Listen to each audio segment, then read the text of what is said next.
Lupe. No Lupe. Just going to call in. All right, we'll go ahead and call this meeting to order. This is our closed session. Can we get a roll call, please? Councilmember Holmes, Present. Councilmember Miller, Present. and Mayor Ortiz. Present. And for the record, Councilmember Ramos Amit and Councilmember Wayman Furman are absent. All right, thank you. Do we have any public comments? None, Mayor. Okay, we'll go ahead and adjourn to closed session. And before we adjourn to closed session, for the record, I will be recusing myself on item 3.2 due to the fact that I have a financial interest in a piece of property that I own within 1,000 feet. Thank you. All right, we'll go ahead and adjourn to closed Go session. ahead.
All right, thank you all for joining us today. We'll go ahead and call this meeting to order. Can we get a roll call, please? Councilmember Furman, Present. Councilmember Holmes, Present. Councilmember Miller, Present. Mayor Pro Tem Ramos Hamid is absent, and Mayor Ortiz. Present. Thank you. Thank you. And we're going to go ahead and move on to our invocation. We have Pastor Dave McCoy from Garden Fellowship Church.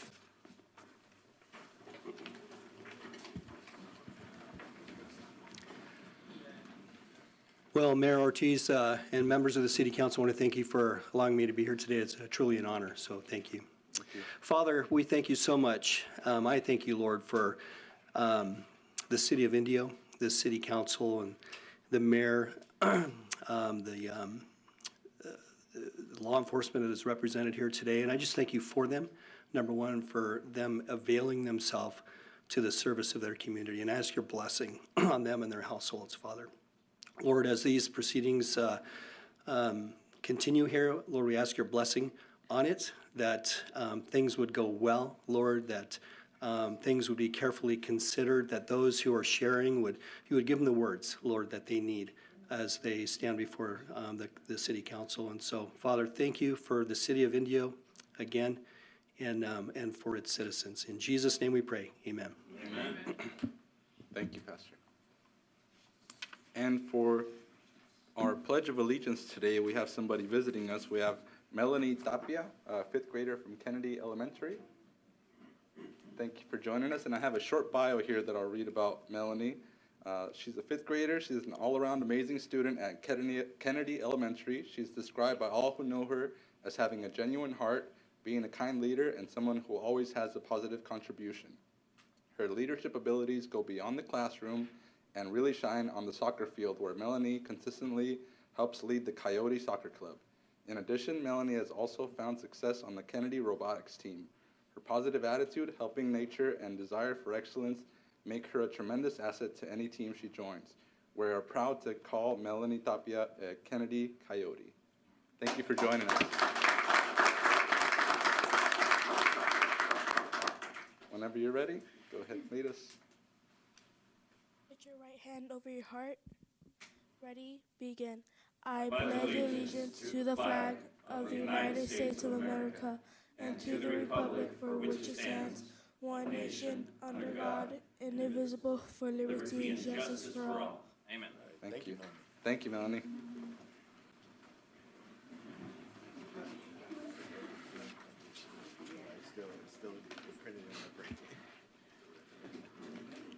All right, and we'll move on to our next item, 5.1. We have a proclamation for 2023 National Crime Victims' Rights Week, and I think first we have a video that we're going to show. That is correct, Mayor. Thank you. National Crime Victims' Rights Week has challenged the nation since 1981 to remove barriers and achieve justice for all victims of crime. During Victims' Rights Week, we celebrate the accomplishments of the historic victims' rights movement and reflect how far we have all come. Every April, Riverside County joins with other communities throughout the country in their annual observances. This year, we will observe the 2023 National Crime Victims' Rights Week between April 23rd and April 29th. This year's theme, Survivors' Voices, Elevate, Engage, Affect Change, calls upon us to amplify the voices of survivors and enable an environment where victims have the confidence that they will be heard, believed, and supported. The Riverside County District Attorney's Office has been taking part in National Crime Victims' Rights Week since the inception of our Division of Victim Services, which began serving residents of Riverside County in 1980, over 40 years ago. DVS provides services to all victims of crime, regardless of whether or not there is a case pending in the criminal justice system. The DA's office created a Victims Memorial Wall at our Riverside office to support local families and memorialize crime victims who were killed in Riverside County. Each year, additional names of victims are added to the wall so that we can always remember those who have been lost. Each year, DVS sadly adds over 100 new names. In 2022, we launched the Healing Hearts Art Exhibition, depicting survivors' expression of healing and resilience through our program, Stories, or stories told or read in empowering spaces. Stories is a collaboration between DVS and the Safe Family Justice Centers. The program was created to empower those impacted by trauma and raise awareness through the power of storytelling. This year, we will have the second Healing Hearts exhibition, and it will travel throughout the county following Victims' Rights Week. The exhibition will specifically showcase art that was created by families who lost loved ones to the fentanyl epidemic. We invite the public to view the art at the Riverside office April 24th through the 28th. The Division of Victim Services served over 35,000 victims just this calendar year of 2022. Those victims received over 369,000 referrals and direct services. Those services are critical to help victims in their recovery, become educated about their victims' rights, and other services to navigate the criminal justice system process.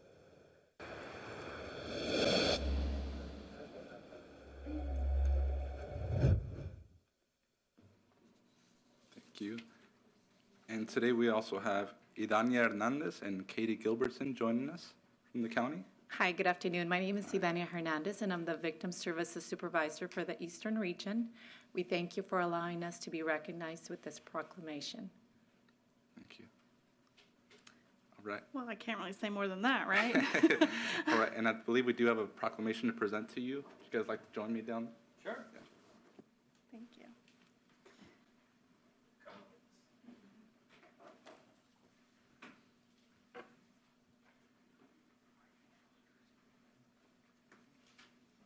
Coming through the middle. Please join us. Go ahead.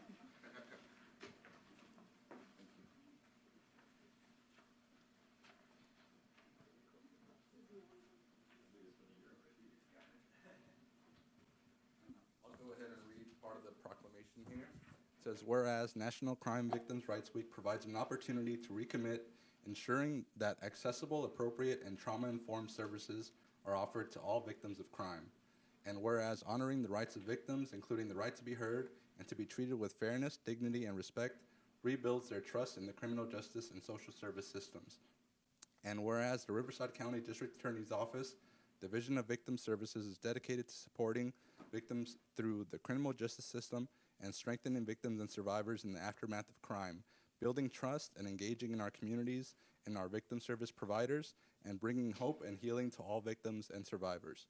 Now, therefore, be it resolved that I, Oscar Ortiz, Mayor of the City of Indio, along with the Indio City Council, do hereby proclaim April 23rd through 29th, 2023 as Crime Victims' Rights Week, reaffirming the City of Indio's commitment to supporting the Riverside County District Attorney's Office, Division of Victim Services, and the criminal justice response that assists all victims of crime throughout the year, and expressing our sincere gratitude and appreciation for those community members, victim service providers, and criminal justice professionals who are committed to improving our response. And would you guys like to add anything? I just want to say thank you and to DA Hestron for what you do. I've been to every one of your vigils that you've hosted throughout here, especially at the new one here, your new center in Indio. And I can't tell you the stories that the victims have come, their families have come forward, and what it means that to have that support that you're doing. So God bless you. Thank you for what you're doing for them. And unfortunately, you have to be there to do that for them. But at the same time, they know they're not alone. And you guys done an excellent job of supporting our families. So thank you. I would echo those words, but I want to add that it's important that us as local elected officials and our colleagues also get in line with the district attorney's office and our state and country and really supporting laws that will protect our communities so we don't have victims. We need to be proactive. We need to really visit some of these things that have passed. And I appreciate the work you all do, but I think it would be even better if we could prevent some of these crimes. And I think we have to work together as policymakers and the city of Indio to support some of these things that come down with our district attorney's office, because this is your bread and butter. This is what you do. You're the experts in this field, and we support the district attorney's office in the effort, so thank you. Yes, we do support the district attorney's office. I've been to several of those events, and that healing process is so important to the families. It's a tragedy that has occurred, and what you do and the benefits that you provide really helps a really tragic situation occur. But I agree, absolutely. We do support the district attorney's office, and we really need to take a lead role in making sure this does not continue.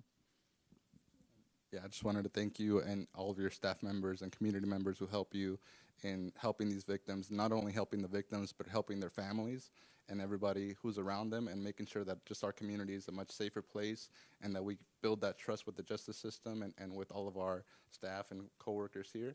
So really appreciate your work in that field. Thank you. Go ahead and get a picture.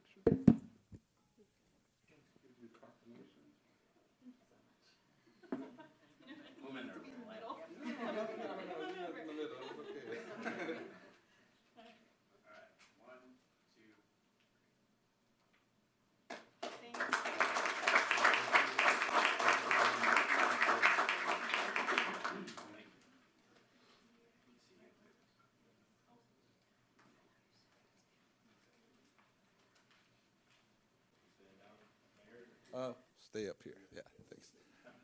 And next we have a certificate for the Diaz brothers for their training camp and their youth program. Go ahead and come on up. You can bring the family too if you want. They're shy.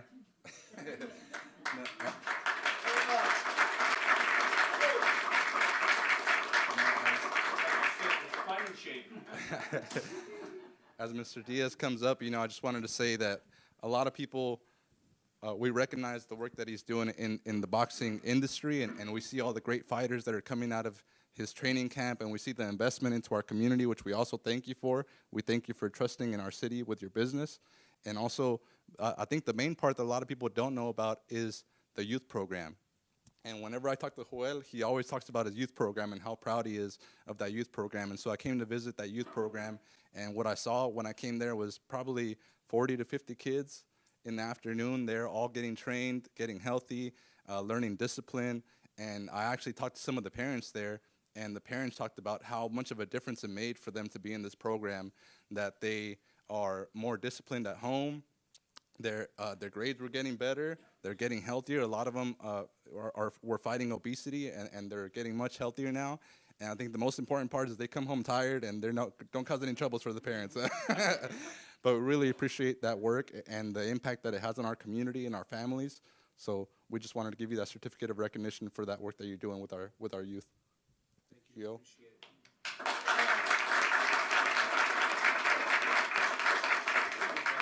Share what his youth program is and how the community can support what they're doing over there. Well, thank you so much. I feel honored to be here today. When we started this program here in the Valleys, we worked for the Boys and Girls Club. My brother and I worked for the Boys and Girls Club for many, many years, and the purpose was to change the kids' lives. And I was working the Boys and Girls Club in Mecca. My brother was working in Indio. And all of a sudden, when the pandemic hit, we had to move on.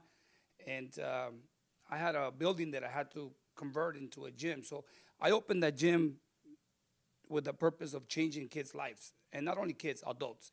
We have classes for adults every day, 6 in the morning and 8 p.m. We're open for the public.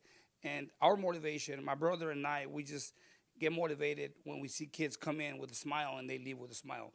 We have kids that at one point were overweight. Now they're in great shape. We have kids that started coming into the gym because they were just shy or they were just bullied in school. Now they got a lot of confidence in themselves. And that gives us a drive. I really thank my wife, my son, my kids, because they're always there helping me. They're always there, by my side, just pushing everybody. And, just working every day and seeing the progress that we do, it's motivation for us. And I really thank everybody that has always been supporting us.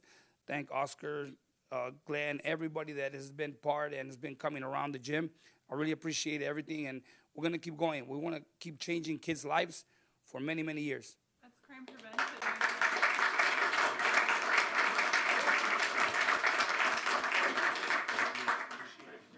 Get a picture? Yeah, absolutely. Here we go. 1, 2, 3.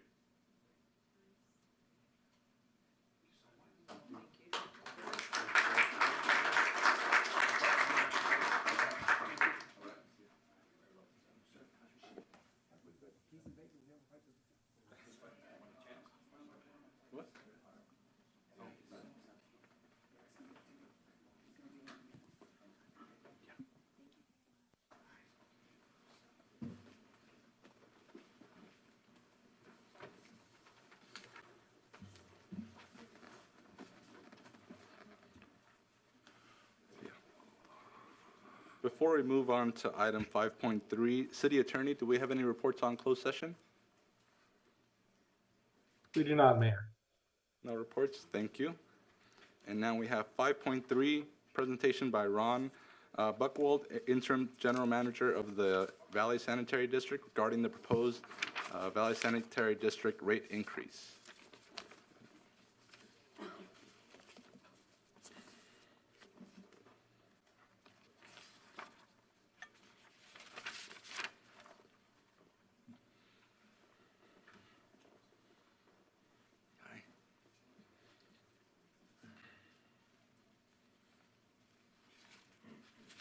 Thank you for inviting us here to go over our proposed annual sewer rate increase. I am Deborah Canero, President of the Board. I also have Vice President Michael Duran here, and Ron Buchwald is our Interim General Manager, along with Jeanette Juarez, who is our Chief Administrative Officer. And we will now make the presentation. We have been hearing from our constituents, and we will continue to listen.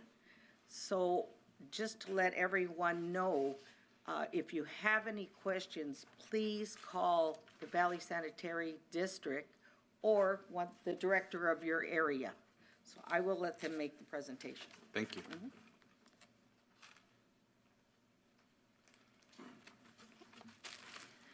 So good afternoon, Mayor Ortiz and respective council members. So I'm just going to go over a brief presentation. Ron is here to also, he's my co-presenter, to go over any projects and any questions that you may have. And again, we really do appreciate this time. Thank you. Oh, which way is the monitor? There it is. So just a little bit of background on Valley Sanitary District. We do operate under the Health and Safety Code. We have approximately 28,000 connections. We cover the city of Indio, some parts of Coachella, and unincorporated cities of Riverside, such as Bermuda Dunes. We have a permit capacity right now of up to 10 million gallons per day, and that's the water that we clean on a daily basis. Here's just a quick map of our service area. So again, it's about roughly 19 square miles and approximately 260 miles of piping underground. These are the names of our board of directors. As President Canero mentioned, we have listed everything out by district so that if our constituents do have questions, they can always reach out to their representative. They could also reach out to us. At the end, I also have more contact info of all the ways that you can get a hold of us. Okay, so on to the topic at hand is why the increase. So there are some operational and financial stability constrictions that we need to maintain. There are also some state and federal compliance issues, capital improvement program that we need to fund, the construction of a recycled water system, and also an opportunity for the Water Infrastructure Finance and Innovation Act, which is a WIFIA loan through the federal government. That's going to help us fund phase 2 and 3 of the recycled project. And that application is due by December 31st of this year. This is just an overview of our capital projects for over the next 10 years. So as you can see, we need approximate funding of about $308 million just in the next 10 years. The recycled water project covers $197 million of that for the 3 phases. This is the recycled water project phase 1. So in phase 1, we are adding the digester and the rotary drum thickener, a grit chamber, and a mechanical screen. Now, this construction has already started. However, it is not fully funded. This project is estimated at $81.3 million, but that was only for the first phase. When we added the rotary drum thickener, we need an additional $10.6 million. The recycled water project phase 2 is to retire and remove the ponds that you see here pictured. By removing these ponds, which is a very old system that helps us treat the water, we would actually be making room for that phase 3 to get us to tertiary. So at the tertiary level, that's where the estimated cost comes out to $89 million, and that's where we would get to be able to reuse that water. Yes, absolutely. Could we go back one slide? Yeah. In that one, what parts of those are the expensive part that adds up to the 25 million there? The removal of it? Yeah, so I'll turn that over to our engineer. Yes, Mayor. It's a removal of the pond systems there. Those are the 3 ponds you see there. It's just removal of those ponds. The main cost of there is that main first pond you see closest to us is full of sludge, and it's needs to be emptied. So all that needs to be pulled out, dried, and then hauled off. And then once those ponds are empty of the sludge, we have to go in and dismantle and fill in those are about 10-foot deep ponds. They'll have to be filled in. Thank you. So this is just a cost overview, just seeing the 3 projects combined. So onto our proposed rates. So in April, we did send out, in March, we did send out the Prop 218 notices to all of our constituents and our ratepayers. So what you see here is the proposed rates. None of these have been approved, but this is to help us get us, through that capital improvement program from fiscal year 23 to 28. What you see here in green would be the average of what our customers are paying right now monthly. So right now they're averaging for single-family homes, which are 1 equivalent dwelling unit, and it's on a 70-30 split, meaning it's 1 EDU plus the percentage of water, average percentage of water in the wintertime, and that's how we get these numbers. So for year 1, you see that it would go from $51.65 to $70.49. Where we see a higher impact is once we start getting to year 5, which, instead of the $59.35, it would be almost $177 per month. We did publish a notice of public hearing in the newspaper as well, and we have it on our website. So our public hearing for the rate study is on May 23rd at 1 p.m. You do not have to be present to vote no. All we would need is just either your parcel number that is on that Prop 218 that our constituents received, your mailing address, and all we need is just your name and a signature, whether you're the owner or the tenant, that's fine, and that's counted as a no vote. We do very much welcome a public participation. We meet on the 2nd and 4th Tuesday of every month at 1 p.m., so you don't have to wait till the 23rd to come and voice your comments. We are happy to answer any questions. And then just some additional information. We are doing some additional community outreach. Actually, our consultant is actually here today as well. So we are having some digital targeted ads through geofencing that will help lead our customers to, FAQs, explain our messaging, get our content out there also through like usatoday.com, yahoo.com, and MSN. We've also received a mailing list where we're trying to push these FAQs as well, and how you can contact us and where you can get more information on the rate study. We also participated in an interview with KESQ that is set to air on May 3rd. These are other ways that you can contact us, either by phone directly. You can email us at the info-valley-sanitary.org. You can come to the district. You can go to the website. We are very, very happy to answer any questions. And that concludes my presentation. And I'd open it to questions if you have them. All right, thank you. Council, any questions? I got it.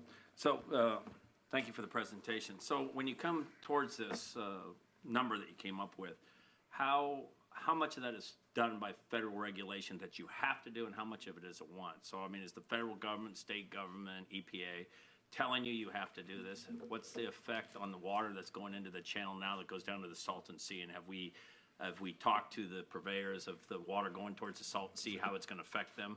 And is there backup documentation for this amount of money? And why, lastly, would you start a project you don't have the funding for? Well, it's a loaded question. We know state regulations are coming our way. We don't have anything imminent. We don't have something that says it's going to be here. We renewed our NPDES permit in 2020. We were told then that ammonia limits are coming. They didn't say what the limit would be, but they are reviewing them. And then they said they came out and did an inspection recently, and they again reminded us that most likely now it's going to be by our 2025 permit renewal. The Salton Sea and the Whitewater Channel is affected by ammonia. It is a concern. They are setting a TMDL for that, and it's affected a lot of agencies, not just us. So the plan is to treat ammonia as well as get to tertiary. One would argue it's one and the same. Others say it's not.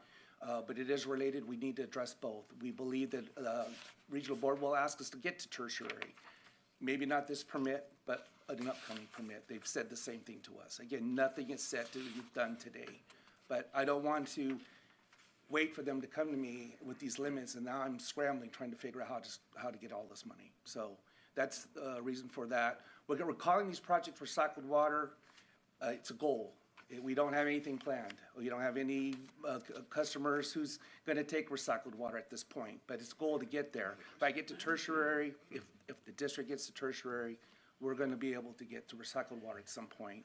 Some of the funding in this will help us build a reservoir on our site, build a pump station, but these are all plans, or just likely plans, or water master plans. So our goal is to get there, plan for it. I think it's a great investment for the city.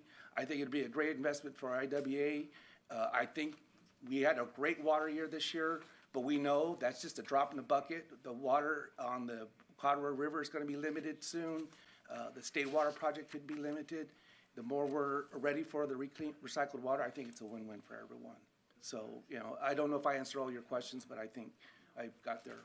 No, I can understand. It's just that a lot of our residents, especially the senior citizens and other ones, can't afford a 300% and some hike. I mean, it's a fee that they're not going to see. For years, we've dumped the water into the channel. It's just what it is. And I understand that the state's coming in that.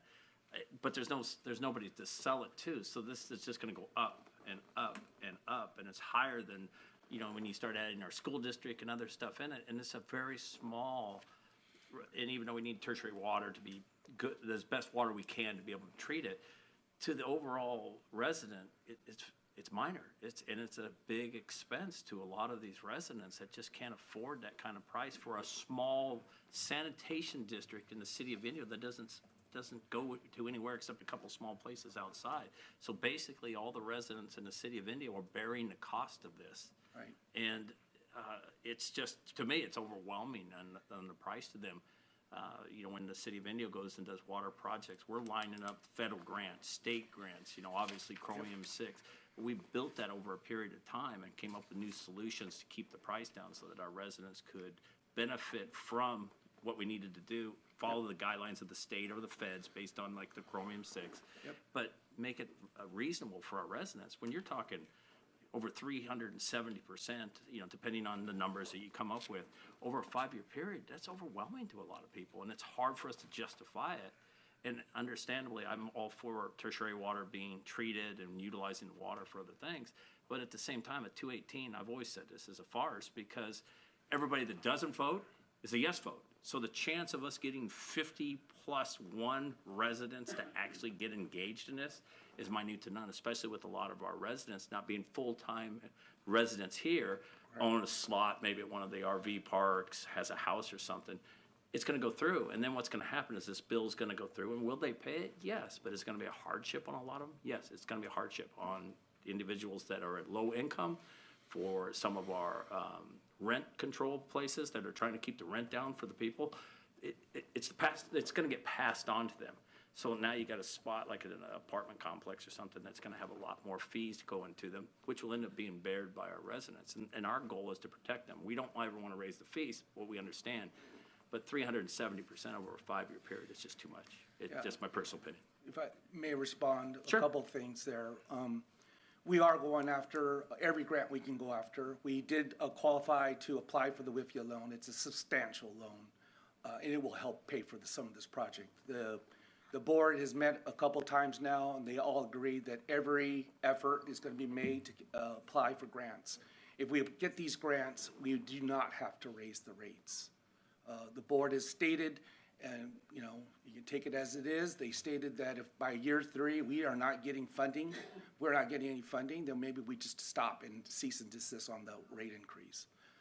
I can't make that promise, but that's what their intention is. So we have some luck, we have some money in our way, coming our way. We are hoping, we cannot qualify for that WIFIA loan without raising our rates. We cannot. It's a loan, we have to show the debt ratio, we have to raise the rates. So how much do you have to raise the rates to qualify for the WIFIA loan? It has to show that we can maintain that debt ratio through the entirety of the loan, so it has to show for over the 20 years. That's why we have to show the 5 years. The WIFIA would cover approximately 49% of the phase 2 and 3 projects, so it's $44 million. And the last I checked, because it is a federal loan and it's on a 30-year fixed, it'd be at a 1.41%. So we understand, it's just that we're on a, because of the timing, it's due in December, right? So we had to send the public notices and everything that, you know, we're trying to share everything that we have, put all the cards on the table, and if we can move forward, you know, as we would like, and like I said, our board is very, very active in knocking down doors. We have had, you know, numerous people come and visit out. We had Reese's office last week. You know, we're trying to get these infrastructure grant programs going because we would need the match money anyway. But I can't make any promises. But also by doing this effort, even if we don't proceed, at least we're showing that we did every due diligence. And when I am applying for these loans, I can also say, hey, we tried this route. It would have been too much of a burden, but I can't do that without going through the process. So we can't do that without going through the process. I want to respond one more thing, if you don't mind, Mayor. Yeah. You're right about the 218 notice. I'm not going to argue. It is what it is. It was a proposition passed, right? But the board has not made the decision. The board is asking to hear from the people. They will have to vote at the end of that public hearing. So that could be the reason why it doesn't pass. So I'm just saying that option is there, and they tell everyone. The two are here, and the other says do too. They're getting the message out there. They're giving it to the people. They want to hear from them. We're not trying to hurt anybody. The goal would be that we can get a bunch of funding, and we don't have to rate it to that high of value. And the people I've talked to, the people have sent us emails, sent to the city and everything else, they're okay with a small raise. They understand recycled water. They understand the need to do some stuff. They understand the federal or the state mandates that come down. So they're not against doing it. That is just too high for them. And what you're explaining to us now, the way you put it, it's like it's in stone. We're going to do this. This is what it's going to spend. It's just hard for them to swallow when they're on fixed income, especially now with the economy in a teetering situation. A lot of these people live on a fixed income, and it's just difficult. And so I can understand it. The ones that are up on it, some of our individuals that looked at it, you know, voiced their opinion. I would say no matter how much you've done, I'd say 70% of the people have no idea what's going on. Other ones didn't pay attention, you know, because I don't think anybody, if the city of Indio was going to raise our rates 370%, you know, we'd have people here banging down the doors, and understandable. So I don't think anybody's against helping you. I just think the 370% is just way too much for them, on a note that maybe it'll happen, maybe it won't, maybe we won't go forward. It's either a yes or a no. So I don't think there's a problem with going forward and helping you, but I just don't think they should bear the cost of this whole thing, hoping that it's something that needs to go on. But you know, like I said, that's something your board will have to do. I keep explaining to people you're a duly elected board on your own that has to do with it. And I think if it was a footprint of the Coachella Valley, a lot of people could swallow it. But when you're talking about the city of Indio, basically, that's a lot of money, $100 million. That's every one of our buildings being built brand new, police station, fire station, city hall, and library, and we'd still have extra money left over. So that's how we look at it. So we do understand your situation. It's just very difficult for individuals to be able to do that. So we understand you. We appreciate it. I want to go back to the WIFIA loan. Are we really required to be raising our rates to the point where we're fully funding the project in order to qualify for the loan? We have to show that we can meet that debt ratio through the term of the loan, meaning to be able to cover it. It's like any bank loan that you would go with. You know, they'd have to see your financials and your projected income. You're right. That's why it has to be asset. But if we were able to get the grant funding, I'd be able to replace that, and we wouldn't have to raise, you know, as drastically. Gotcha. And so some of the questions that I've been asked, two were, and we've talked about them before, but I want to make sure that we ask them with the public here. One of them was, because the regulation that we're anticipating is for ammonia, there are other methods of treating ammonia. Yeah. And so what have you seen with those other methods? What other options are there for treating the ammonia that we have? So there are methods of treating the ammonia. So that's one of the things that's on the list that's actually going to be in April of next year, and then our permit just follows. And what we've been told by the Regional Water Board is that it's coming, and actually one of our operators today told me, you know, that they They thought with the limits that we have even right now that there was no way that we were going to be able to make it with the ammonia limits that we have right now with the treatment process that we have.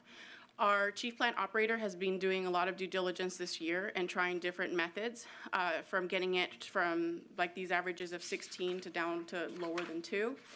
But we've seen other issues come up with that we don't know that are directly correlated. We're trying to prove that there's maybe some issues with the test, but it only started happening when we were lowering the limits of the ammonia to that low and we started producing cyanide, allegedly.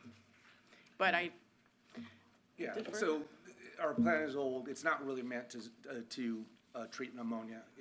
The nitrates and nitrogen get attacked, but it still forms the ammonia. We've tried some stuff that we've tested some stuff to do.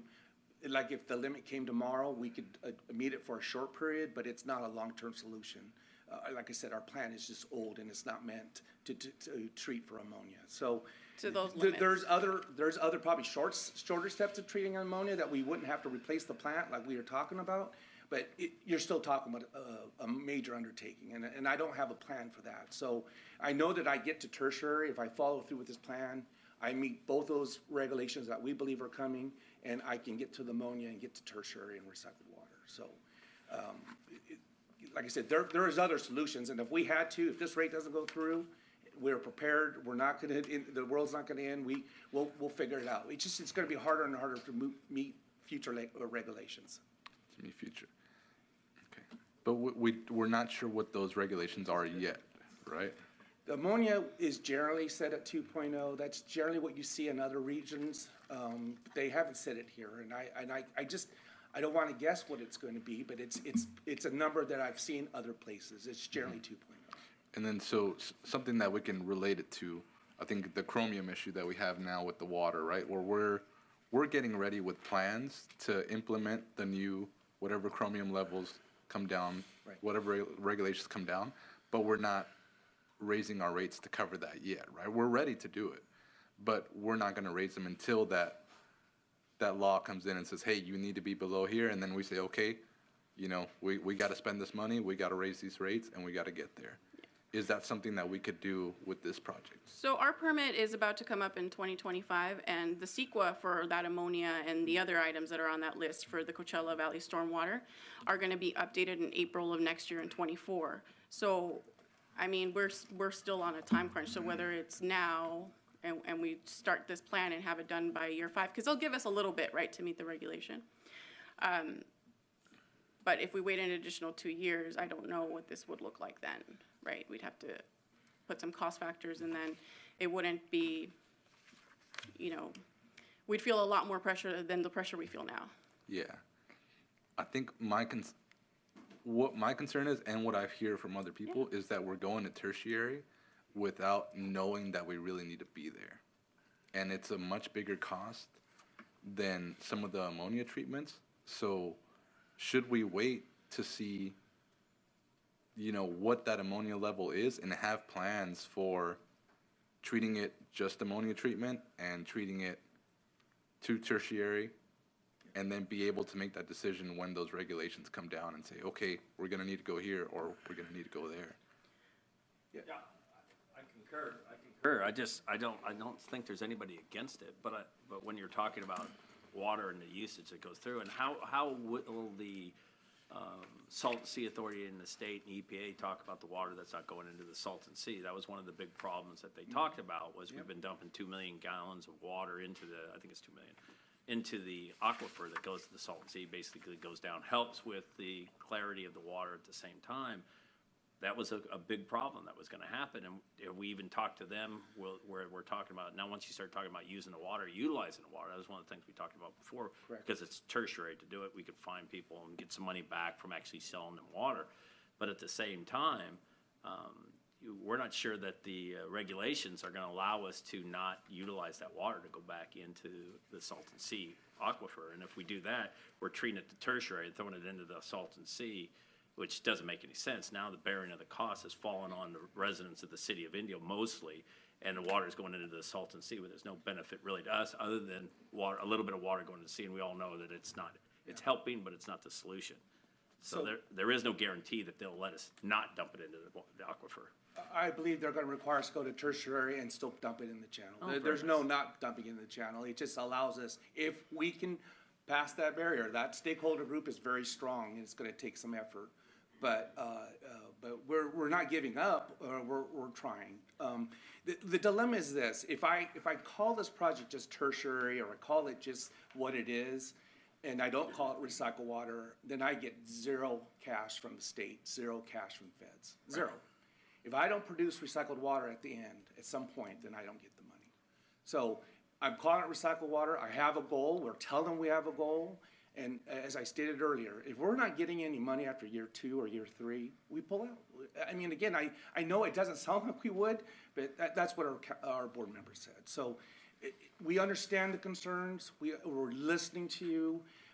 But like I said, the challenge is we're calling it recycled water because that's our best chance of getting money from the state and from the feds. And that's what we're doing. We're talking to our congressmen. We're talking to our senators. We're talking to local representatives. We're talking to them all. So it's a strong effort. Yeah, understandable. I mean, there's nothing that I think anybody understands that what you're doing, but it's the same with us, though, with our chromium-6. If we have to shut down half of our pumps because they don't meet it until we get money to actually get them to go up, we'll come up with a plan to do it around. If it comes to chromium-6 with it, which we all do think it's going to come back in, they're not saying, okay, we're going to shut you down, City of Indio, unless you do this tomorrow, we're going to shut you down, we're not going to let you do it. Because they can't shut down the recycle plant for the tertiary water to be clean because there's nowhere for it to go. So it's not like they're going to come in and say, hey, you didn't meet standards, shut it down, because there's nowhere to go. They'll work with us to be able to do it. They're not going to do anything against us. But I do understand your dilemma. You want to do it in advance. It's just, I think our residents want to know that if there is something coming forward, that they can plan for it and the cost is, and this is really an unknown. You're telling us a lot more than what we knew when you read this thing.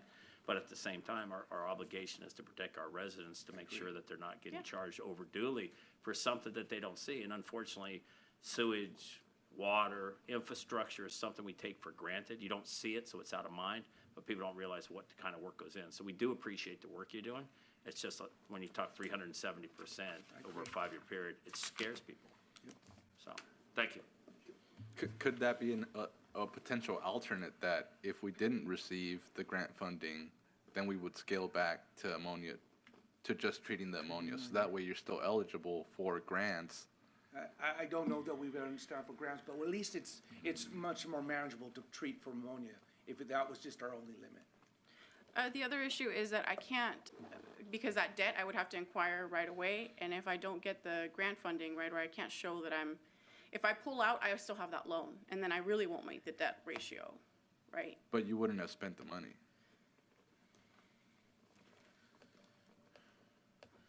Well, the construction would be done within. Well, yeah, it's years. I We have guess time to pull out, I believe. I guess what I'm thinking is we shouldn't go into the full construction of it if we don't have the grants, right? That's right. Is that doable, right? Yes, we do agree.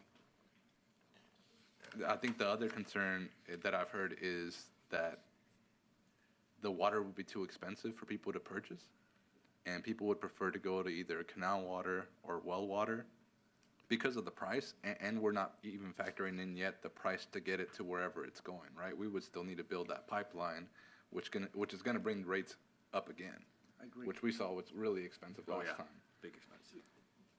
We know what the price of water, the canal water is now, but I can't tell you what it's gonna be in 5 years. That's We true. don't even know if it's gonna be available. Yeah. And if it's not available, then all of us are hurting. We Yeah. won't be. Right now, it's gonna be about $570 an acre foot. That's way more than what you would have to pay for canal water. No one would say that's a feasible plan, but it's the cheapest way to go. And like I said, it's a goal now, and maybe I get more grant money. Maybe I won't. Yeah. And if I don't, then we don't proceed.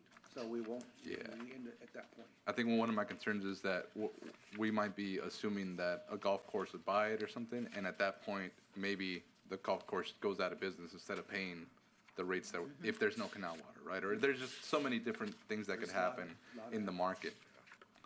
Do you have any other questions? I agree. I mean, it's all been asked, but there's too many arguments. I feel you're between a rock and a hard place, but I also feel like we're putting the cart before the horse, and we do have a responsibility to our community, and this is just enormous without the finite regulations in place to move forward. I mean, I think we're struggling. I understand what you're saying, and I understand, you know, the board, I know many of the members on the board, but nevertheless, to put this through at this stage, at this level, I can't see doing that to our residents. I don't think it's the right decision to make. So. I just, you know, first of all, I appreciate the work. It's a very complicated topic with a lot of other things that's going on in our world as far as our rate increases. But, you know, looking at the service area and some of the folks that we have on fixed incomes and single families, it's the 300+% over 5 years is tough. And I want to ask, you mentioned there's other solutions. I think, you know, maybe you will with public engagement, but what are those other solutions? And also, what are the regulations that are prompting this urgency? Where does the urgency come from? Because it seems like it's very urgent. And, you know, with capital improvement projects, there's always a phased approach. If there's something that's urgent, could we phase that in first and say that this is doable, and at least explain that to the body and our residents so we could see what's doable? Because if there's other solutions, what are the other solutions? Because those kind of rate increases on our community are pretty tough. And I'm pretty sure you know that. We can agree on that. We're just trying to get to this place. I understand. The WIFIA loan is probably the most urgent. We have until the end of the year to apply. There's a fee involved, and like Jeanette stated, that we have to qualify for the debt ratio. So that's one urgency. Two, the recycled water is hot and heavy. I know it's cooled down a little bit this year with the extra rain, but it's hot and heavy, and there's money right now. So I don't know in 5 years that money's going to be there, and so that's the urgency to want to move forward now. Yeah. We are listening to you, all of you. You guys have legitimate concerns. Our board members are here, and they're listening to you too. So, you know, they're all going to take all this information into consideration. And like I said, it's not the end of the world. We don't get this rate increase. I think we are going to get stuck in a place where we're going to be having to do a future rate increase if we don't get this one to pay for some of this other work. We have a collection system that's old. It's nearly 80 years old and older. It needs to be replaced. We have projects going on right now. We have our treatment plant. We've talked about that at length, and then we have our sludge study. We need to move forward with figuring another place to put biosolids. All those things are coming. The regulations are coming. They will have to be addressed one way or another.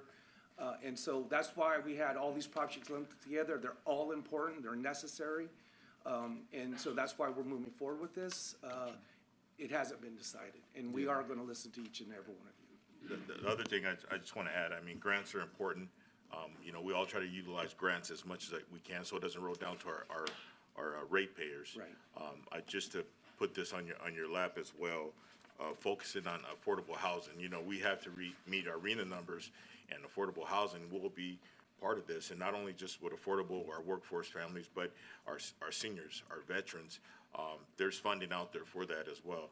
And I know you're probably inundated and busy and those other things, but there's also you know, state and federal dollars when it comes to affordable, and also DEI. We're a very diverse community, and there's also funding out there. So, you know, I hope we're just trying to exhaust every option we can before we put this rate increase on our folks, because, you know, it was mentioned already, this is coming to us like this is already ready to go, it's set in stone, and it still has a lot of process to go through before we're here. So, but I do appreciate your time and coming and taking all these questions, because it is a difficult topic. Yeah. And the $55 million for replacing the collection system, I think that's great that you guys went and did that study, and I believe you guys sent a robot through the old pipelines, right, to see where there was the good mapping of where there's aging infrastructure, where there could be future issues, which would cost us a lot of money in the future as well. If there's any leaks, you know, then we're going to get lawsuits and all these health implications that could happen from that. So, you know, on that side of things, I'm very supportive of that, and I'm happy that you guys were finding a way around the potential Arizona legislation as well, where we would no longer be able to dispose of our sludge in Arizona, and also seeing that the rates for that disposal already doubled in the past year.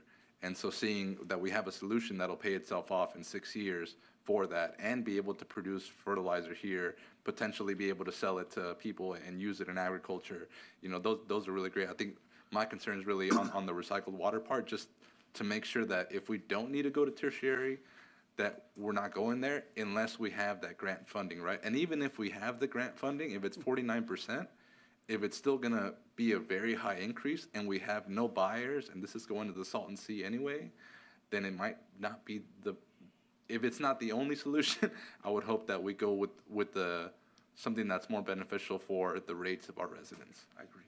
That's my concern. Any other comments? No. Thank you so much. We know this is a very difficult task, and we know you're in a really hard place, so we appreciate you coming to help us understand this issue so we can relay the information to our residents and to our community. I really appreciate it. Thank you. Thank you very much.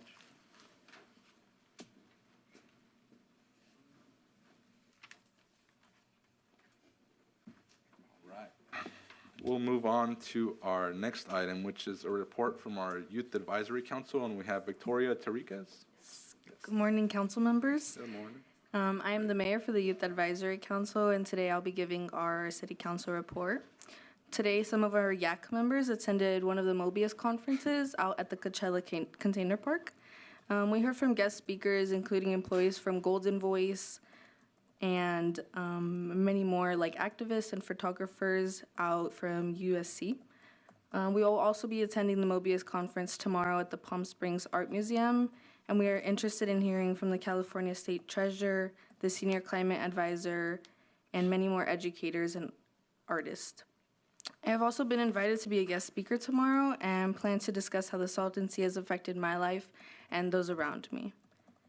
YAC will be hosting our second annual mental health hike on May 6th at 7:30. It will be held at the Indio Badlands, and I hope to see all of you guys there. It would be an honor to have you guys there and talk about the importance of the mental health hike. Finally, our YAC members will be attending Chella today after the city council meeting, and we're very excited to see some of the performers, and I'm excited to see Danny Lux. Thank you, and that concludes my report. All right, thank you. Thank you for your report. And May 6th, and you said which trails that's going to be on? At the Indio Badlands. Indio Badlands? Awesome. Sounds good. All right, and we'll move on to city manager reports and information. Thank you, Mayor. Just in the interest of time, just to remind everybody, in about 5 minutes, the music will start. I'm sure we'll hear it for Chella Downtown. It's the second year having Chella Downtown, and we invite all. It's free. There will be food trucks and drink and other items for purchase, but the entry is free. So we look forward to everyone attending that this evening. Awesome. Thank you, City Manager. We'll move on to reports on City Council external, internal board meetings. Ms. Holmes? I'll make it short as well. It wasn't a super busy period. One of the meetings I had was the Coachella Valley Conservation Commission, and we went through the 2022 annual report, as well as some of the reserve management activities. And just for the public, just for the knowledge, really what this is for, this function is, to focus on habitat conservation. There's a lot of invasive species coming into our environment, and that creates a lot of havoc. And it creates a lot of havoc around sand and around some of the challenges. So we have an obligation to acquire about 100,000 acres of conservation land. Again, at the end of the day, the mission of this is to protect our watershed and to manage these invasive species. I know in years past, what we've done is a tremendous amount of tamarisk removal, and that has a lot to do with water. We talk about different ways of conserving water. Removing something like the tamarisk, which consume enormous amounts of water on a daily basis, is one step in that direction. And a couple of other things, did an interview, everybody watch, I think it's this Sunday, Desert Chat. I think all of us had an interview, I think it's 6:30 on Sundays, just to talk about our city and what's going on in the city. And it's going to be very, very informative, and you get to hear kind of all of our different perspectives on that. I think, again, it's this Sunday at 6:30. Wanted to do a shout out to Everbloom Coffee. These young men started a coffee shop under a canopy for all intents and purposes during COVID. And really through a lot of hard work and perseverance, they have grown their business. They're in a wonderful shop on Highway 111, soon to move into a little bit more into the area here. And what's really exciting is that they are at Coachella. So if you go to the concerts, I was there for one of the days this weekend, you'll see them. You'll see them serving up their signature coffee. No greater thing to see than a local small business at something like Coachella. And very proud of them, very excited, really want to wish them well and congratulations. And then I want to throw it out to the rest of my council members, staff, and even, the chamber perhaps. But I think we need to take a fresh look and a new look at how we help local businesses during the concerts. I'm not suggesting, everybody needs to go to Coachella because that's an enormous amount of money. That's a huge investment. But here, there's ways to draw people in. There's ways to gather and promote businesses. And I know we've looked at it in the past, and I think we need to kind of take fresh eyes, take a look at it from a different point of view, and see how we might be able to help them capitalize on getting some business in. That'd be cool. I just thought of the Taste of Indio event, how we have all the local businesses See? set up. Yeah. Even if it was smaller than that, right? Right. That's a good Those idea. are the kinds of ideas that we need to get on a round table and do because there's a lot of people. Sloan's was written up. Mario's is a big U.S. Foods back there with a huge truck backed up. I know the Ralph's on Jefferson. So there are people getting, a piece of this pie, but there's also an awful lot of businesses that maybe, need some encouragement and some direction, and I think we can kind of help. So I'd like to have that conversation, Mayor, at some point. Great, yeah. And those are my comments. Thank you. Councilmember Furman? Thank you. That's a perfect segue into what I'll get in, and I'll piggyback off that. I think the last few years, we've been having these conversations on how our community could capitalize as a whole on our festival season, and we know that we're going to have another festival tour in the fall. And what that has done, it has opened it up for more events in our community. And I think we really need to figure out what that mechanism is to educate and also expedite some of these processes. And I know staff's like, oh, Lord, but, when it's festival time. So our local vendors and our businesses are operating legally, and we don't have to shut anyone down. I know those are some of the concerns. But I think what we could do is help on the preventative side of that is the educational portion and how could we get folks permitted. And, I regularly tell some of the local vendors, we'll work with you. Just come down to the city and we'll work with you. And I think that's a goal we've always had. But can we do better? Absolutely. So I just want the community to understand that. And, I've had a couple of board meetings, and one was RCTC, Riverside County Transportation Commission. And there weren't really any noticeable items on the agenda for Indio. However, one point that I brought up to the commission was I thank them for the work that has been done in our community and for the advocacy for funding as pertains to transportation and some of our future projects like the CV Rail. But this is one of the first year that we'll have our festivals, and we also have Aquashare Arena down the street. Absolutely. And so we also have Aquashare Arena. Am I echoing? No, I think it's somebody else. Is somebody else talking? Yeah. Got to mute somebody on there. Or mute your Zoom. Technology, right? So what I was getting to is we don't know what all the traffic impacts are as of now. With our festivals growing, with surrounding communities and parties going in some of the areas. And so we're seeing these impacts and we're watching. So I brought that up to the board at Riverside is, more funding is going to be needed. I mean, more traffic, more people are moving to the area, more events, more festivals, and it's good. But as we grow, we have to grow smart. And so I really, expressed that at our meeting. And so this is the first year that we have Aquashare, we have the festivals, our casinos and our tribes are doing a lot of events as well. So we really have to look at diverse methods of transportation in our community. And I believe our rail is one of them, our supporting our Sunline is one of them, and also welcoming our our Ubers and those folks, our Lyfts into the community as well. Because there's more cars out there as we try to get cars off the roads, but there's more cars out there, more vehicles, and we see the Monroe Bridge projects moving forward. That's something that's going to be very big and helpful when it comes to our events as well. So that's RCTC. I also had a Coachella Valley Economic Partnership meeting this morning. We had a presentation by live stream blood bank, and they collect blood every day except for Christmas. So they're always looking for blood donations in preparation for any event that we might have, or emergency event. In July and August, we'll still have our 9 cities blood drive, and it's now 2 months. So, and also in November, they have a Thanksgiving gala, which is November 11th of this year. And I also had a Coachella Valley Economic Partnership, a CVAG, Coachella Valley Association of Governments Homelessness Committee meeting this morning.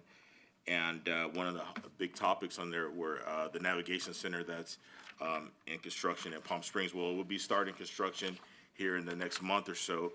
And that's very big to help with some of the wraparound services in our community, with unsheltered people and folks receiving services and social services in our community for so many years. And I'm pretty sure my fellow colleagues could attest to this, that Indio has picked up the brunt of a lot of the services, and we still do. But to see that their navigation center will be starting construction here soon, that's big news. That's big news because it's needed on that side of the valley.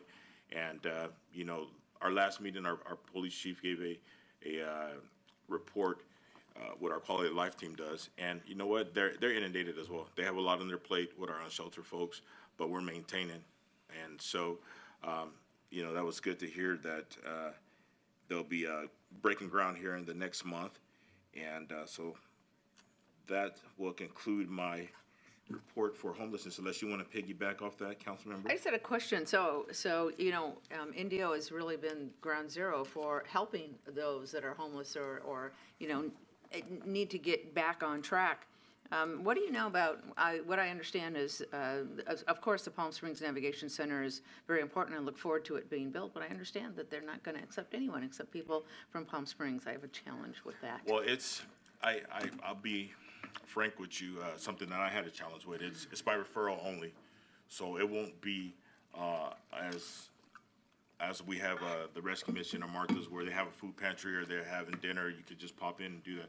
It will be more like the CV200, where folks are referred by our quality of life teams or their police department. With the addition of Chief Mills in Palm Springs, they become very active with the unsheltered people there. So, you know, if it's, I have no control over how they're going to do that. I know you don't, but I think you need, you know, I don't know how the rest of the council members feel, but I think that may be a message that you need to bring back because. Amen. Yeah. Well, you know, I think that's been a rally cry for a while. By referral doesn't mean only Palm Springs, right? No, it would just be by referral. You know, the thing with our unsheltered folks in our valley, generally speaking, the most frequently contacted ones travel throughout the valley. Mm-hmm. They grab a bus pass, and you might see one in Palm Springs today and one in Indio the next day. I think where the concern comes in is they have to be willing to accept our overflow, our people from all over the valley, just not their Palm Springs folks, because for so long, the rest of the valley hasn't really helped in that respect. But now to see the navigation center happening in Palm Springs, I think is a step forward. May not be perfect yet, but if we could get a roof over somebody's head, I think that's a win-win situation, and we could continue to have the conversation of the service. So, and I just want to conclude by just thanking our community and our residents for working with us during the festivals. It's an exciting time. But you know, nothing goes on without a hiccup sometimes, and we're listening and talking to folks, and we appreciate your patience in the community, and also thank you to our first responders, our police and fire, for working long hours and keeping our our visitors safe, and not only our visitors, but our city safe. You know, it's double duty, and I really appreciate that, and just want to send well wishes to Officer Cusick to get well soon. So that concludes my comments. Thank you, Mr. Mayor. I don't have any committees to report on, but I do want to echo what Councilmember Furman said, is that, you know, our concerts are a burden to a lot of our residents, but as you're coming through and you're traveling through what it brings to our Coachella Valley, the stronger the rest of the valley is, and I've always said this, the stronger Indio is, because not everybody that lives in Indio works in Indio. And so they're getting extra shifts, getting extra stuff. But it also is very hard on our staff, because you have every public safety officer, every public works person, every person that we have here working in the city somewhere. We had an officer that was in an accident who broke both of his arms. Unfortunately, it happens. So we all got to slow down. We all got to understand and try and limit our access into those areas. I've had a lot of residents that live there, have issues with coming in, but you know, you need to work with us, and unfortunately there's a lot of traffic at certain times. So there's ways to go around it, but please be safe. And then if there's an issue, we have a hotline there at the city that you can call to report noise ordinance, anything. We're here for our residents, but at the same time, you got to be able to utilize the services we have. So we have 2 more concerts. We have one in October that's going to help us, Power Trip that's going to come through, so it's going to be not as busy.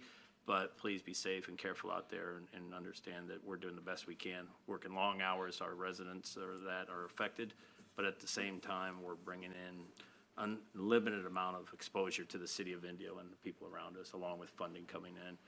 And then we also, and it made news, the $117,000 fine. I'd like to talk to my fellow council members, and you know, it's I don't want to say ill-gotten gains, but gains we did not expect.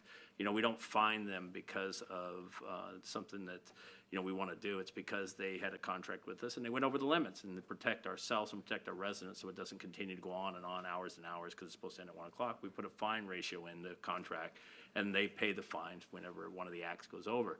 So we have $117,000 that we got. I believe that we need to put that back into our community, into our residents who are the ones that got affected by this, either through grants to our schools, to our nonprofits, maybe a 4th of July celebration that we can put on.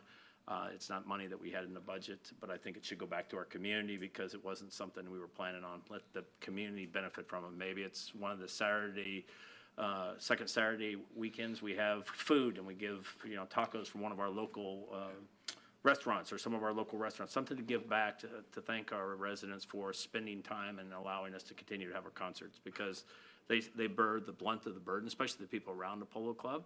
A lot of people do great things, but at the same time, this funding came forward. So I'd like to use it in a way that it benefits our residents besides the general fund, because really, when you have a $90 million budget like the city of Indio does, and we've done an excellent job with our staff net to make sure that it's a balanced budget, that we're not taking money from something else.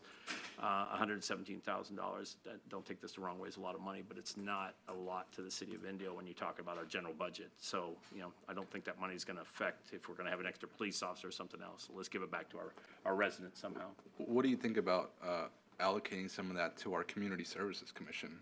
I would say however we can get it to back in the community that'll benefit them in some way, that it would be beneficial to them, even if it's grants to our high school groups, mock trials and other stuff too. I mean, we can get creative, I think, in doing it. And I have the distinct feeling that there will be some more fines going along. I think it's very difficult for some of these artists to stop. You know, they're playing and they want to get one more song in and one more appearance come back on. What do they call it again? Encore. And so, you know, I mean, this is, to them, this is what they live for. I mean, Coachella and Stagecoach are the biggest music festivals in the world right here in the city of Indio. And it makes a name for them. We have Danny Lux, who's going to be playing, and we have our own festival coming in here that's starting here already. So, I mean, it's a thing to be excited about. It's something that we should be proud of, and we will capture on. I think as time goes on and our downtown grows, I think that's where we're really going to start to capture people come in, and we can get creative of bringing in our community and doing stuff as once our downtown goes, because it'll draw people in after the concerts or any stuff before they can come in and do that, or before the concerts and stuff. So I think there's some great opportunities. The council's done a great job, but without our staff, we wouldn't be anything. So thank you for all our staff, public safety, public works, everyone, for working those extra hours during this time, because it doesn't go unnoticed, because without you, this concert would not go off without a hitch. So thank you. That's it, Mr. Mayor. Go ahead. I just want to have one more thing with my Coachella Valley Economic Partnership Report. I do want to get with our YAC team and invite them to another meeting. I've done it before in the past with Indio High School's ASB, and I'd like to bring our YAC to a meeting. I think it would be very beneficial to learn about some entrepreneurship and economic development, and also to echo Councilmember Miller's points. You know, I said we're listening, and I want to thank Scott Trujillo for taking some of my requests because it gives us the ability to go back to our constituents and really show them that the work is being done. There's a lot of work to make these festivals go on, and I know there's concerns, but we're engaging. And you know what? We're 5 districts, right? And we say we represent the whole city, but you do have a representative, and you know that engagement is important because you are our eyes and ears out there, and if you don't tell us, we don't know. You know, so I appreciate the community, and we're going to continue to work in that area, and we'll continue to engage with staff. So, Mr. Montgomery, thank you and your staff for what you're doing. Mr. Mayor, if I could. Go ahead. There's also Go Firebirds. So, my team. You a sponsored or no? Just kidding. The new master. Yeah. So you didn't realize that the concert tonight was part of the council meeting that we all had to be at? Well, I'm going to be there for a minute. And Well, and there's no. a few like Matthew that are going with me the other direction. I'm spreading the wealth. Good stuff. So these past 2 weeks, I attended the Southern California Association of Governments Energy and Environment Committee. We discussed the SCAG Water Action Resolution implementation update. For the state, over the last 4 decades, production has been going up in manufacturing, population has been going up, but water use is actually staying pretty constant. That's because of water efficient devices and irrigation, climate appropriate landscaping, and denser environments. But we still, we know that the constant that we're at is still too high. We see Lake Mead still drying up, Lake Powell is drying up, a lot of aquifers being overdrafted. And so the Pacific Institute did 2 studies. One study with 2 scenarios, moderate efficiency and high efficiency. So moderate efficiency would be full compliance with current standards, and high efficiency would be implementing the very leading technologies. And the California water efficiency potential that they calculated was that we could save 2 to 3 million acre feet per year, which is about 30 to 48% reduction in water use if we were to actually implement a lot of these throughout the state. They also mentioned that water reuse has tripled over the past 50 years, but we're still only reusing 25% of wastewater that we're generating. And so the reuse potential that they calculated was 1.8 million to 2.1 million acre feet per year. In urban stormwater capture potential, they calculated it to be 580,000 acre feet per year on a dry year and 3 million acre feet per year on a wet year. They mentioned that water efficiency is still the least expensive water supply option, followed by stormwater capture, brackish desalination, and recycled water. Seawater desalination is the most expensive option. At our CVAG Energy and Environment Committee, we discussed new efforts on urban greening. Staff is applying for grants for a new CVAG shading underserved neighborhoods project to start adding canopy to underserved areas of the valley. We also discussed the LAFCO draft for potential governing structures for our power infrastructure in the future. We now need to see what the potential financial impacts are of each structure. IID will be working on some analysis, but I think we'll also need some third-party overview of that at some point as well there. Director Hamby of IID also gave us a quick update on his negotiations for Colorado River water with the other states involved. Nothing is set yet, but we should have some more news in the following months. I wanted to thank Golden Voice and all of our staff and partners for their work on the festival this past weekend. They're all working really hard to work out the traffic issues and make sure we lessen the impacts on our neighborhoods. And Golden Voice was actually very quick to respond to some ADA issues that were identified by some of our residents, so that was very helpful as well. We also appreciate our residents for working with us and letting us know of any issues going on and having patience with our staff. And, we're looking forward to another round of concerts this weekend and looking forward to our free concert provided by Golden Voice starting here in downtown pretty soon. I was also able to attend 2 ribbon cutting ceremonies with our chamber. One was a new boutique hotel here on Oasis Street called St. Boniface, and another one was the Sensory Spot on Jackson and 44. For the Sensory Spot, they provide childcare for children with autism and other special needs, but also invite all families so they can help build a community of parents and kids that know how to socialize with kids with special needs. They also mentioned that there is a huge need for services here, and this is the busiest location that they have, so we're very happy to have them here providing those much needed services. And that's all I got, so we'll move on to our next item, number 9, excuse our Youth Advisory Council. Would you like to be excused? Yes, please. Are you going to Chela? Yes, I am. Awesome. Danny loves, right? Victoria's going to be in the front row for Daniel. No, I'm just kidding.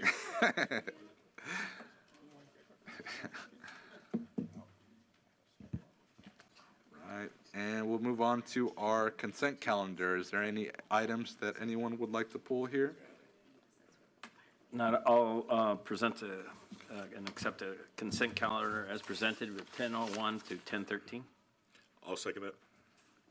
Thank you. We have a motion by Councilmember Miller and a second by Councilmember Furman. And we'll go ahead and vote.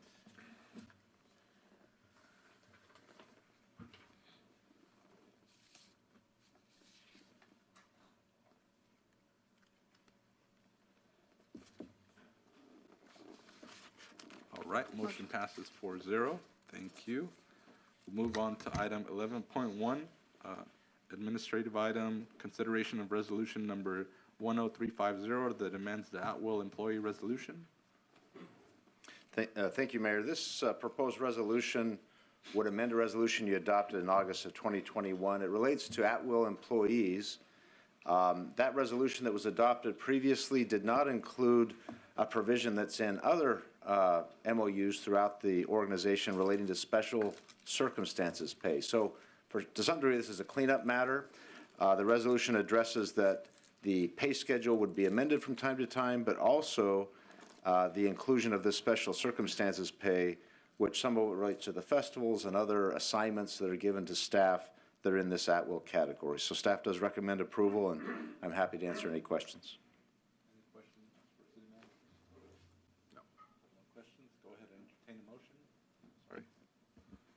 No questions. We'll go ahead and entertain a motion. Trying to get to, I'll just like to make a motion regarding resolution number 10350, the at-will employee resolution to add special circumstances pay. I'll second it. We have a motion from Councilmember Holmes and a second from Councilmember Furman. Go ahead and vote.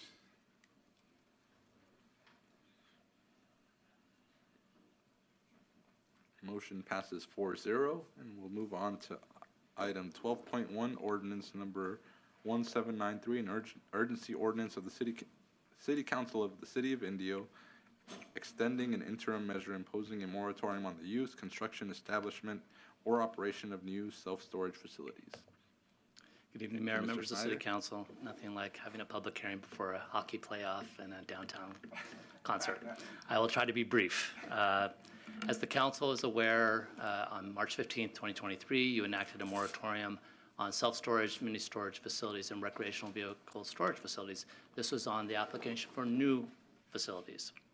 And this is authorized by the California Government Code Section 65858. It is technically what we call a legislative pause. It's an opportunity for the council, the planning commission, the community, and staff to engage in a conversation on policy matters affecting land use in the city. Per state law, it is initially authorized for a period of 45 days. So we're back before you on April 19th because the council's May 3rd meeting would have exceeded that 45-day period. So we're back this evening with the required public hearing and the opportunity for council to decide if you want to extend the moratorium or let it terminate automatically.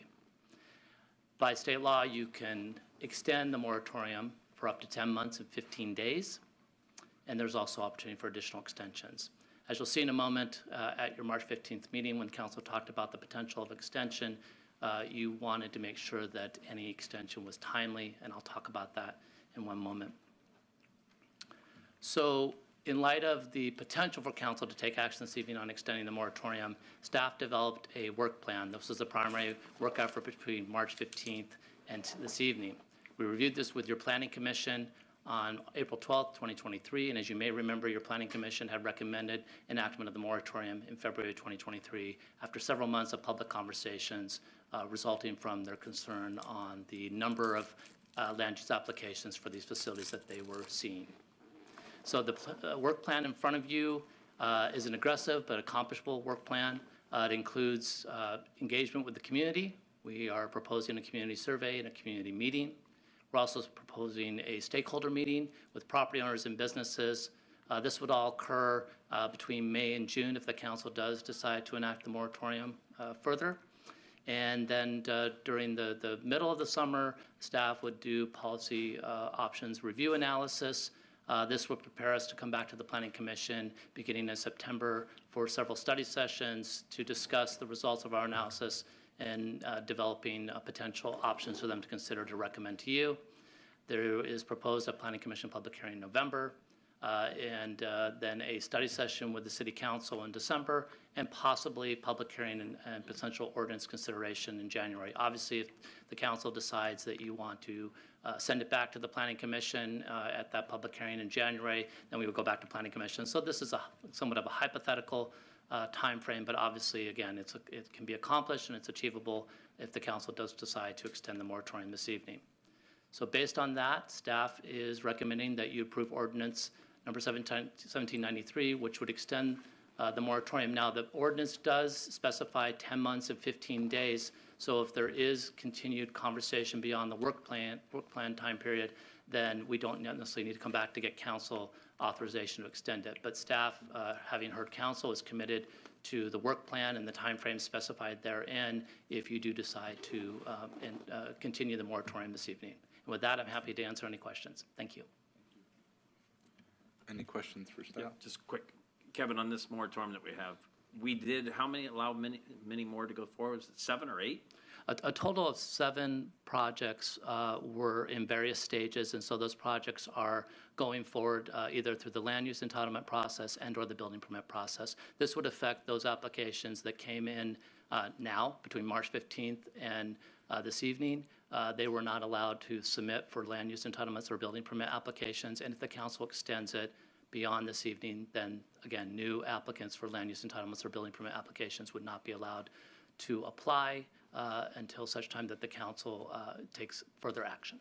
And so we'd have 19 and the rest of the cities combined of 10, I believe, 10 or 11? Correct. Thank you. Thank you. Any other questions for staff? All right, we'll go ahead and open up the public hearing. I do have a few public comments here. The first one, we have Rob Ferguson. And Mr. Ferguson, you'll have 3 minutes. Thank you. Would you mind passing this?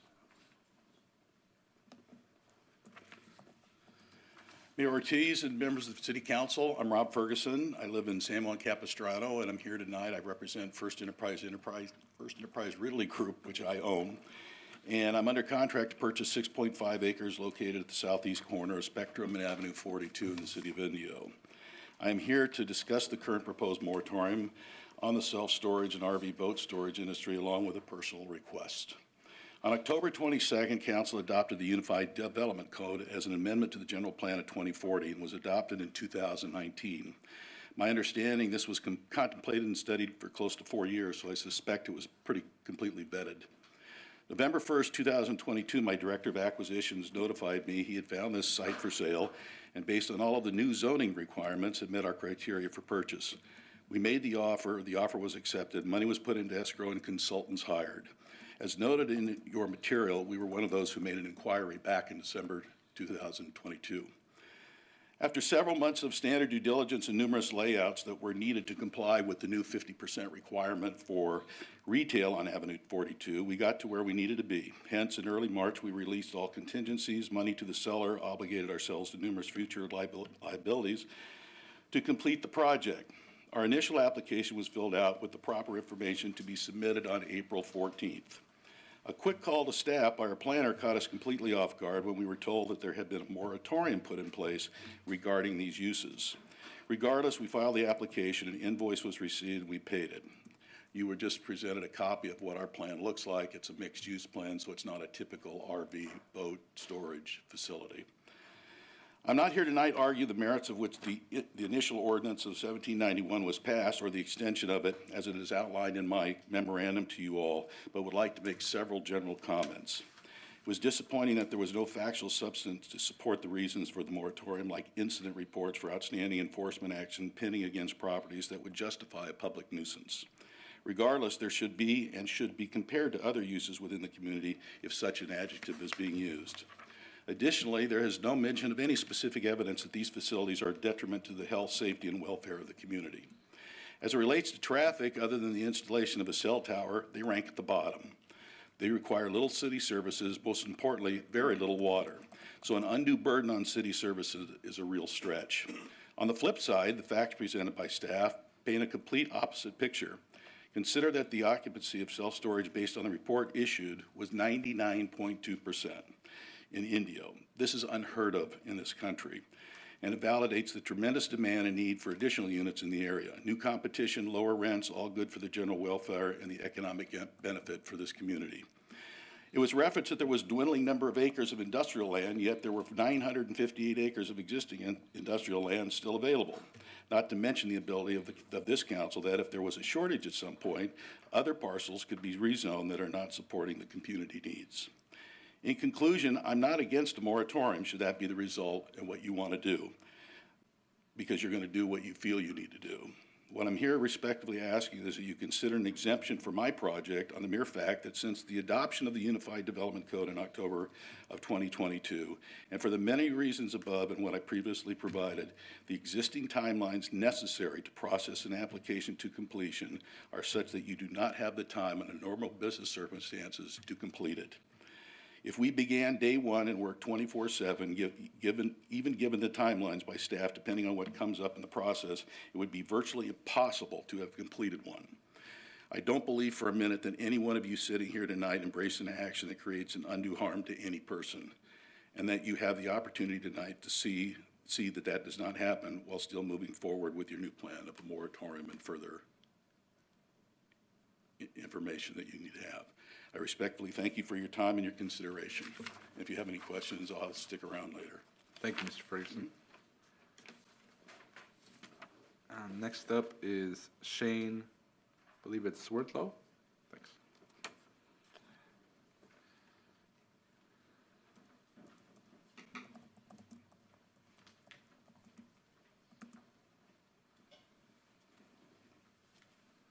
Good evening, honorable commissioners. My name is Shane Swerdlow. I'm also joined by Andrew Fogg, who submitted a comment card. We collectively represent one of the 7 storage projects that's pending and in the pipeline that's identified in the ordinance and proposed to be exempt. We appreciate the opportunity to provide public comment tonight.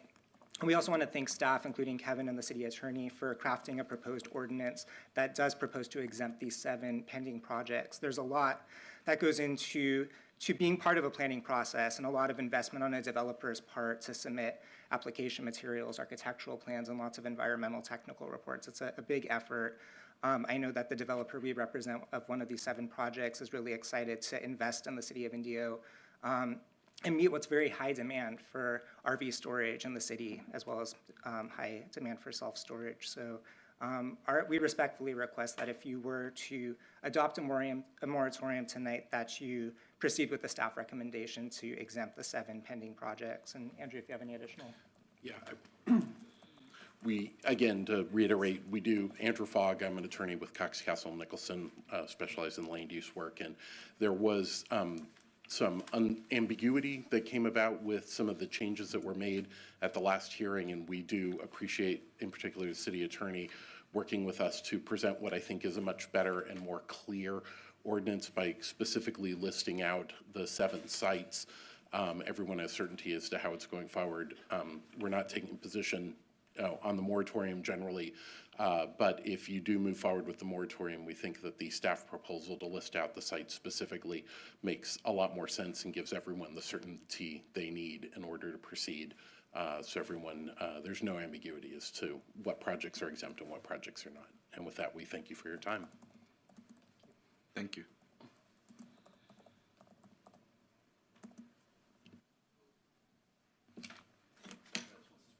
Any other comments? Okay, we'll go ahead and close the public hearing. Do you have any questions for staff? Yeah, if I could, comments? Kevin, I know we talked about the 7 that we're going through, and this gentleman came up and talked. What kind of Pandora's box do we open if we allow this gentleman to go forward? I understand his issue. I mean, he bought land under the idea that it was allowed under the new general plan, which you take into account, and usually don't put moratoriums on stuff right after you do a new general plan, because your general plan is what you put into place.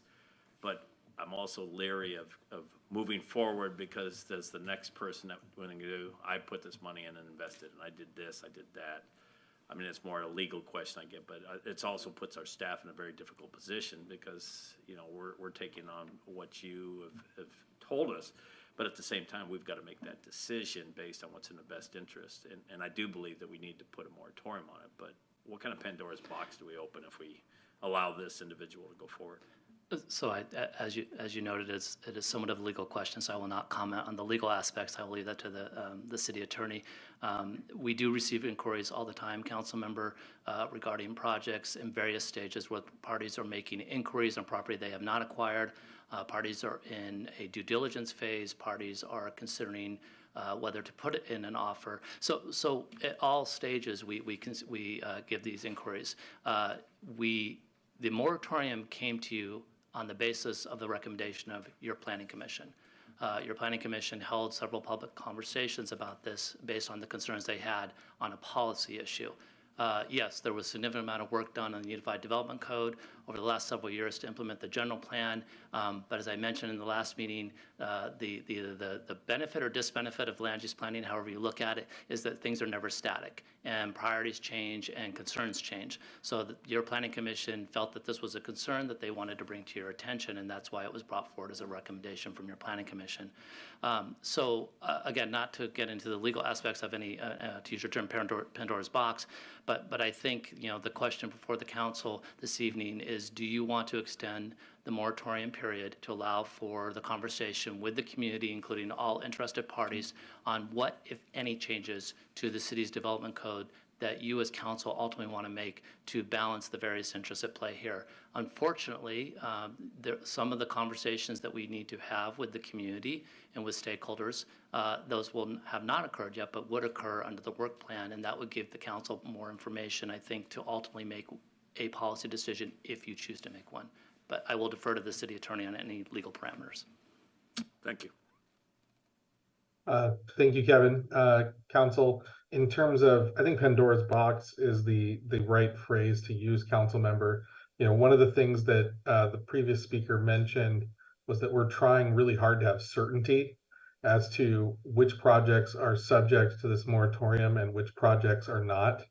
You know, the original draft version of this had, unless you had vested rights to develop, the moratorium applied to you. The council walked that back a bit, I think, based on the testimony from individuals who had put a lot of time, effort, and treasure into making applications.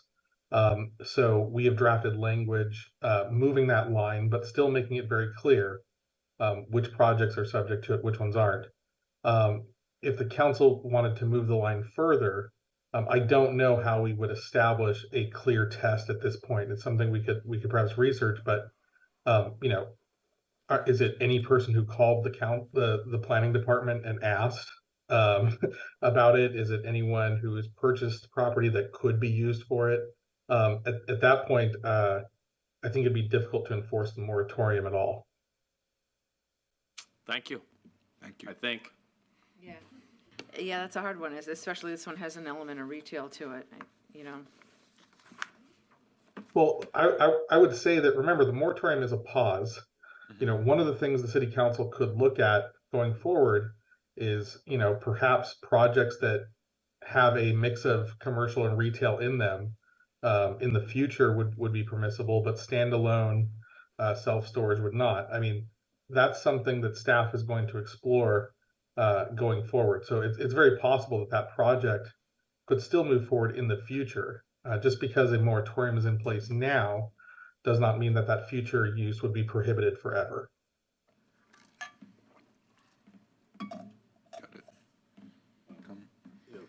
before we move further, I just, I think we made a decision our last meeting, and I'd like to see staff continue to work with some new folks who are coming in the community and see how we can do this. But the city manager explained it well.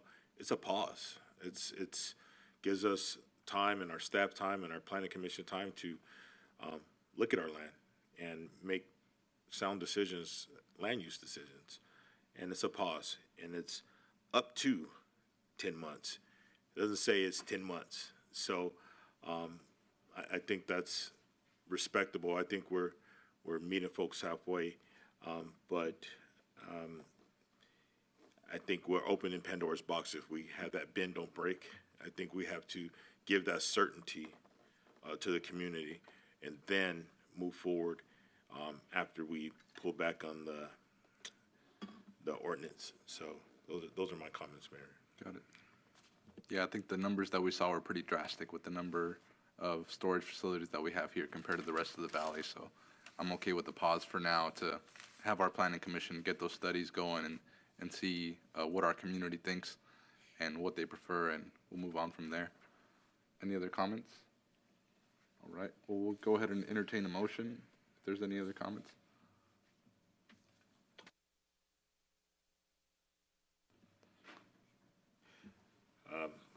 I'll move to approve ordinance number 1793, an urgency ordinance of the City Council of the City of Indio extending an interim measure imposing a moratorium on the use, construction, establishment, or operation of new self-storage facilities, mini storage facilities, and recreational vehicle storage facilities within the City of Indio. Do you have a second? I'll second. We have a motion from Councilmember Furman and a second from Councilmember Miller. Go ahead and vote.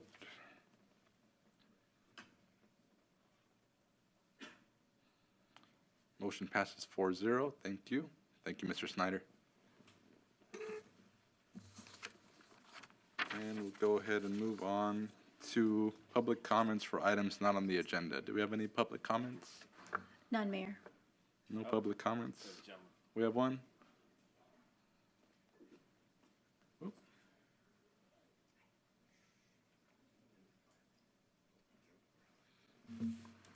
Good evening, Mayor, City Council, and staff. My name is Stephen Viatic, and I own and operate Reefer Madness Dispensary and Lounge in Palm Springs. I moved out to the Coachella Valley in 2019 to start this business from the ground up. We opened the day the state shut everything down due to COVID. Through COVID and many other challenges, I've grown the business into a successful operation, now generating $30,000 a month in taxes for the city of Palm Springs and another $30,000 for the state. Not only do we provide a safe place for customers to consume cannabis recreationally, but we specialize in the needs of medical cannabis patients, many of whom are disabled and require us to deliver to their homes. I am hopeful that I will be invited to participate in the City Council interviews where I can present my full details of my plans and be considered for a license. Currently, my application is in appeal because it was not selected in the top 5 to move on to City Council interviews. I consider myself local since 2019, and I believe it's Council's intent to provide locals with the opportunity to get a license, not big outside companies. It is important to note that in Palm Springs, there are many dispensaries, some of which are not owned and operated, not owner operated, and are going out of business because they don't understand the needs of local customers. Out of town and out of state investors just don't understand the needs of the Coachella Valley. There is a corporately owned dispensary just across the street from my dispensary in Palm Springs. This company owns many dispensaries across the state and across the country too. They just announced that they will be closing permanently in Palm Springs starting Saturday. Unfortunately, they did not understand the needs of the locals enough to succeed. It's important to keep ownership local and support small business operators who understand the culture and the needs of the Coachella Valley and know how to succeed. From what I've seen with the Indio cannabis application process and applicant ranking so far, I'm not sure that it's favoring local applicants. I only received half points for the residency category, and I'm local. I've studied the city's strategic plans and selected a location on Indio Boulevard that's far from residential areas and sensitive uses, and in a business complex with lots of vacancies and in need of improvement. Given the opportunity at a license, I would beautify and improve the location, creating a positive impact like in Palm Springs. Reefer Madness applied in Indio, doing all the work ourselves without help from outside investors. This doesn't mean we're at a disadvantage. That just means we know how to succeed on our own. I plan to invest $150,000 of my own money, along with my engineering skills, to renovate and get the doors open. In the first year of operations, the city would earn about $100,000 in taxes from my business. I would encourage that the city please take another look at this application process and ensure local operators are getting a fair chance for a license, and that the strategic goals of the city of Indio are met. Thank you for your time. Thank you. Do you have any other public comments? None? All right, we'll go ahead and adjourn the meeting. Any, good? Next meeting is going to be May 3rd, 2023. We'll go ahead and adjourn.